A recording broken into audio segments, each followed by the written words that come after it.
aggressive with them, we run the risk of either injuring the blood vessels given the high pressures or causing reperfusion lung injury. So we always sort of, we moderate how much we're doing when your pressures are this high.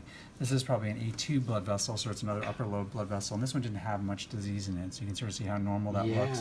And you get a normal capillary blush, and you get, and then you get this venous drainage. So what's those dots on there then as the blood flows by? Right, like see that little black dot? Is that a? That's just a bend in the vessel. So that's basically the contrast. Okay. It's a double density. So anytime if you're looking at it from front to back and you had a tube and then you put another tube behind it, it looks darker just because there's two tubes stacked on top of each other. And then this is A1, so you sort of see that A2 is behind it now, and then you can see the sort of how abnormal the contour of this wire is. So there's sort of proximal clot right there that was ballooned. Thank God I didn't say it was in a different spot, and then the balloon was and sort of ballooned again right in that spot there. And then here's the final shot. So you see how much better that looks than it did in the beginning. That is incredible. This flow right through here, is that opening up right there, or is it? So what's happening is you're getting contrast is going this way. It's sort of preferentially going into this upper lobe, mostly because the catheter is pointed that way. Some of it's going over into this more lateral branch.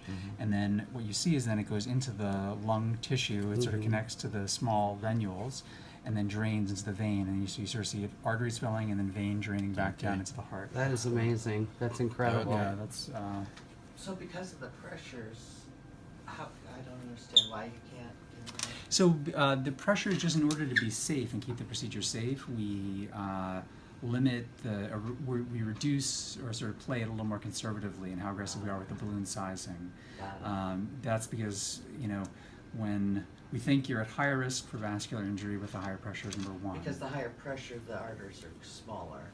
Right, and so there's so if you want to think about it this way, you've got these clots. It doesn't exactly work out this way, but this is an easy model to think about it.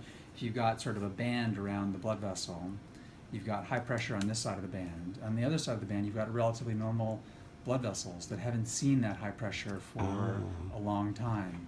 And if you suddenly open it all the way up, you still have that high pressure head, and you've got these sort of virgin blood vessels that then get injured from getting that like weak muscles, weak ligaments, that sort of thing. High blood flow.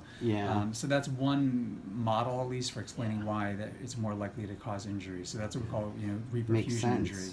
And we've seen that when we've been a little too aggressive in dilating vessels. So there's little rules we use, like we can measure the pressure on the other side and make sure we don't go above a certain amount and all that stuff. But that's why. So for you, it's always been that we've sort of stuck to the smaller size balloons and stuff like that, which is not to be unexpected. But I'm really happy with what we've gotten so far. Yeah. I'm really proud of and I'm what hoping you've done. we